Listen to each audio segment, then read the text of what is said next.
नमस्ते भाइयों बहनों, मैं आपको आज पूरा हाथ देखना सिखाता हूँ।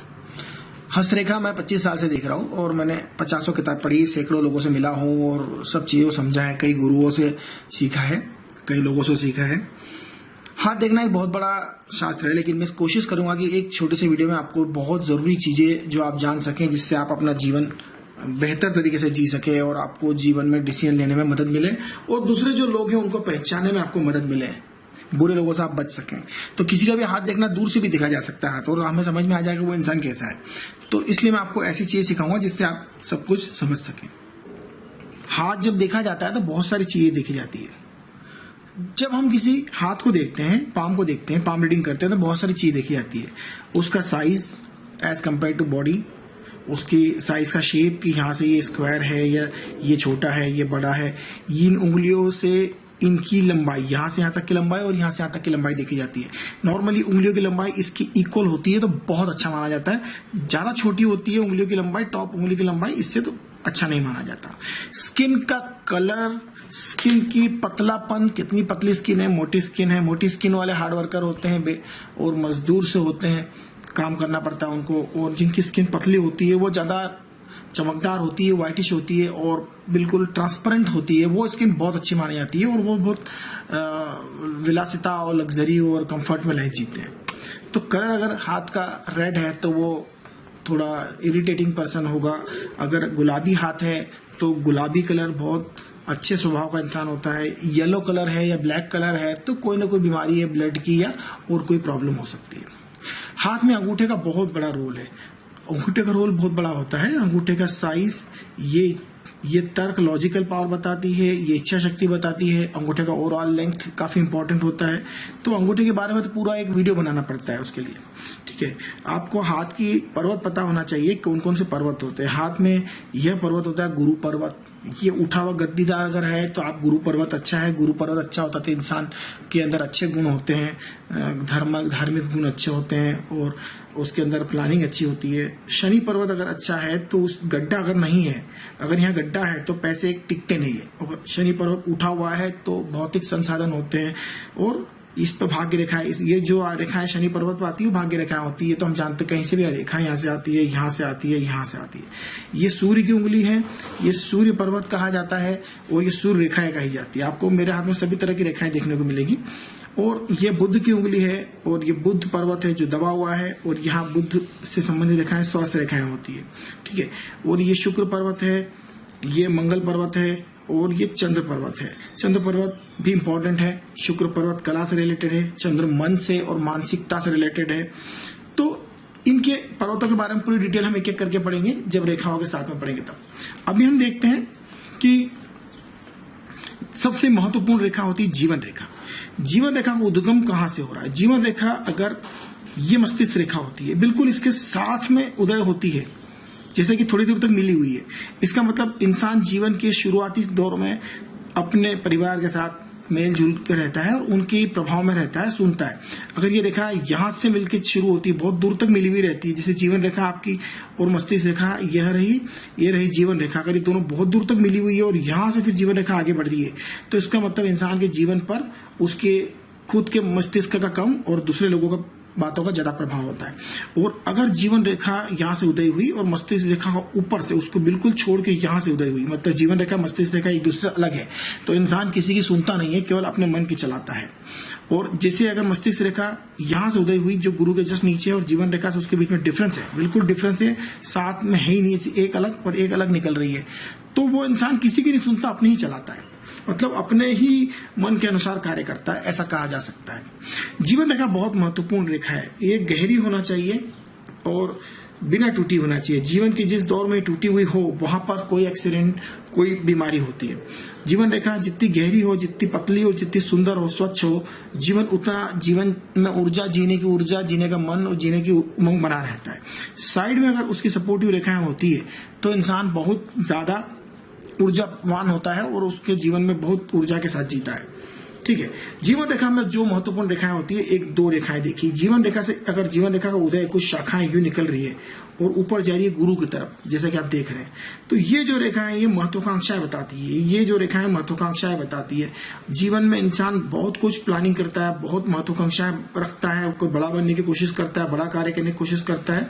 ये गुरु पर जाने वाली जीवन रेखाओं की ज्यादा शाखाएं तो ज्यादा होती है। महत्वपूर्ण बात है, जब ये रेखाएं गुरु पर्वत में मिल जाती है, नीचे गुरु पर्वत पार करके गुरु की रेखा में जड़ में चली जाती है, जैसे कि आप देख रहे हैं, तो इंसान को ऐसे मौके मिलते हैं, ऐसे रास्ते मिलते हैं, ऐसी सहायता मिलती है जिससे कि वो अपनी महत्वाकांक्षाएं पूरी कर सके। नहीं तो यहां तक केवल आके रुकने से तो उसकी महत्वाकांक्षाएं पूरी होने से रही, अंदर तक जाना चाहिए, तो उसको मौके ऐसे मिलेंगे जिससे अपनी महत्वाकांक्षाएं पूरी कर सके।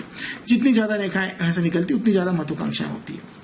दूसरी बात, जीवन रेखा से अगर ऐसी कुछ रेखाएं निकलती है ऊपर, जैसा आप देख रहे हैं, और शनि की तरफ जाती है, मतलब भौतिक संसाधनों की तरफ जाती है, तो व्यक्ति अपने बल पर अपने परिवार से हटकर अपने क्षमताओं से कुछ नया कार्य करता है और कुछ नया प्लानिंग करता है, नया काम करता है। तो ये जीवन रेखा की महत्वपूर्ण बातें होती है। ठीक है। अब मस्तिष्क रेखा को देखिए। मस्तिष्क रेखा हमेशा जीवन रेखा के थोड़े से पास से निकलती है। मैंने कहा ना, अलग से निकलती है तो इंसान के मानसिक विचारधारा अलग होती है, किसी की नहीं सुनता, अपने विचारधारा अपने हिसाब से चलाता है। और ये अगर मस्तिष्क रेखा जीवन रेखा से दूर दूर नहीं है, साथ में आ रही है, तो इंसान संतुलित होता है। ज्यादा दूर तक मिली हुई रेखा हो तो फिर वो दूसरों के प्रभाव में रहता है। तो मस्तिष्क रेखा मेरी संतुलित है, शुरू में तो इतनी दूर गई और यहाँ से अलग हो गई, तो मतलब जल्दी मैंने अपने होश संभाल लिए और अपने अनुसार कार्य करने लगा हूं। ठीक है। तो ये मस्तिष्क रेखा बहुत बुरी कंडीशन में आप देख रहे हैं, जितनी लंबी होती है विचार क्षमता मेमोरी उतनी अच्छी होती है। मस्तिष्क रेखा अगर इस लाइन इस रेखा की तरफ आती है, ये मतलब यहां से इधर आती है, तो यह प्रैक्टिकल इंसान होता है। वह जब तक उस कार्य को करके नहीं देखेगा तब तक विश्वास नहीं करेगा। मस्तिष्क रेखा अगर थोड़ा इधर आती है, मीडियम इस जगह पर आती है, तो वो इंसान प्रैक्टिकल के साथ साथ थोड़ा कल्पनाशील भी होता है। मस्तिष्क रेखा थोड़ी ज्यादा नीचे आती है, इधर तक चली जाती है, मतलब चंद्रमा की तरफ जा रही है, मतलब कला उसमें ज्यादा है, वो कल्पनाशीलता ज्यादा है, प्रैक्टिकल जैसी कोई चीज नहीं होती है, और उनकी जो कार्य प्लानिंग वो फेल हो जाती है। बहुत सारी प्लानिंग फेल होती है क्योंकि वो सब हवा में बातें होती है खाली। तो और अगर बहुत ही नीचे झुक के चली गई तो वो इंसान पूरी तरह से कल्पनाओं के सागर में जीने वाला होता है, वो वास्तविकता से उसका कोई लेना देना नहीं होता है। तो मस्तिष्क रेखा संतुलित होना चाहिए ताकि वो पूरी तरह से प्रैक्टिकल ना हो, कल्पना पूरी तरह से कल्पना ना हो। मस्तिष्क रेखा यहाँ आना चाहिए ताकि वो कल्पना और प्रैक्टिकल में संतुलन बना रहे, जो कि जीवन के लिए आवश्यक होता है। ठीक है। तो मस्तिष्क रेखा जितनी लंबी हो, विचार क्षमता उतनी ज्यादा होती है, उतनी गहराई से सोचता है, और मेमोरी भी उतनी अच्छी होती है। राइट। अब हम देखते हैं भाग्य रेखा। शनि पर्वत के ऊपर कोई भी रेखा जो इधर से आ रही है, इधर से आ रही है, या इधर से आ रही है, या इधर से आ रही है, वो भाग्य रेखा कही जाती है। शनि पर्वत पर अगर कोई ऐसी आड़ी लाइनें हैं तो वो बहुत बुरी होती है, वो बाधाएं डालती है आपके जीवन की तरक्की में। ठीक है। और शनि पर्वत पर चढ़ने वाली सभी रेखाएं अच्छी मानी जाती है, लेकिन ऊपर ज्यादा ऊपर चढ़ना बुरा माना जाता है। ठीक है। तो शनि पर्वत पर अगर रेखा यहां से देखिए, आपकी जड़ खत्म हो गई है, केवल यहीं से आगे आ रही है, तो यह आपकी जो इनकम है वो कम होती है। जिस दौर में ये रेखाएं बढ़ जाती है उस दौर में इनकम बढ़ जाती है। अगर यहां से रेखा उदय होकर शनि पर्वत पर जाती है तो इंसान अपने बल पर कार्य करता है, और अगर चंद्र पर्वत से उदय होकर शनि की तरफ रेखा जाती है तो इंसान को अपने जो जीवन साथी उसकी सहायता मिलती है, उसका सपोर्ट मिलता है और वो आगे बढ़ता है। ठीक है। और यह तो मैंने पहले कहा कि यहां से जाने वाली रेखाएं जो शनि पर्वत पर जाती है वो बताती है कि हम अपने बल पर अपना कार्य करते हैं, परिवार से अलग होकर। ये रेखा अलग बताती है, रास्ता बताती है, और अलग विशेष सपोर्टिव रेखाएं हैं। तो शनि पर जाने वाली रेखाओं को अगर सपोर्टिव रेखाएं मिल जाती है तो हर रेखा का एक सपोर्टिव रेखा मिलने से उसका बल बढ़ जाता है। अब सूर्य रेखा की बात करते हैं। सूर्य रेखा प्रतिभा की रेखा होती है। सूर्य पर्वत प्रतिभा और यश की रेखा होती है। इंसान को उसकी प्रतिभा, उसकी बौद्धिक क्षमता से यश मिलता है, उसके कार्य से उसको यश मिलता है। तो देखिए, यह सूर्य रेखा हमेशा यहां से जितना नीचे से शुरू हो उतना गहरा अच्छा होता है, और सूर्य रेखा हमेशा एक हो सिंगल स्ट्रेट, और यहां से ऊपर जाए, इधर अंदर न चली जाए, इधर इन दोनों को देखिए, यहां से रेखा होना चढ़ने के बाद कई बार लोगों की रेखा इधर चली जाती है शनि की तरफ, जो गलत है। सूर्य की रेखा सूर्य के पर्वत पर ही चढ़ना चाहिए सीधे। शनि की तरफ मुड़ के चढ़ गई तो वो शनि के प्रभाव में आ गया, मतलब वह इंसान की जो बौद्धिक क्षमता है वो पूरी तरह से विकसित नहीं है, वो किसी स्वार्थ से प्रेरित है और स्वस्थ नहीं है। और सूर्य रेखा अगर एक सिंगल सूर्य रेखा उन्नत है तो इंसान खुश मिजाज रहता है, उससे किसी तरह की कोई प्रॉब्लम नहीं होती है, हार्ट वाइज प्रॉब्लम नहीं होती है, मन का अच्छा होता है। सूर्य रेखा की सपोर्टिव रेखा अगर आप देख रहे हैं यहाँ पर जैसे कि है, तो इंसान को और बहुत प्रतिभा प्राप्त होती है, अतिरिक्त प्रतिभा होती है, उसके अंदर विशेष प्रतिभा होती है। सूर्य पर्वत पर छोटी छोटी बहुत सारी ऐसी आड़ी टेढ़ी रेखाएं हैं जो आपस में घुल मिल गई हो और टूट फूट रही हो। तो विचार तो बहुत होते हैं लेकिन एक स्थिर प्रतिभा प्राप्त नहीं होती है, इसलिए जीवन में सफलताएं नहीं मिल पाती। इसे सूर्य पर्वत पर एक स्ट्रेट पूरी नीचे से ऊपर तक जाने वाली रेखा है, जितनी ऊपर चढ़ जाए उतना अच्छा माना जाता है, और जितनी यहाँ से सपोर्ट लाइन बिल्कुल स्ट्रेट हो एक दूसरे के साइड में और सपोर्ट लाइन हो वो ज्यादा अच्छा माना जाता है। जैसे आप देख रहे हैं यहाँ पर बहुत सारी सपोर्टिव रेखाएं हैं। ठीक है, तो ये सूर्य पर्वत हुआ। सूर्य पर्वत प्रतिभा देता है, यश देता है। तो बहुत सारी रेखाएं ना हो, एक रेखा तो भी ठीक हो, लेकिन सपोर्ट में हो तो बहुत ही अच्छा हो।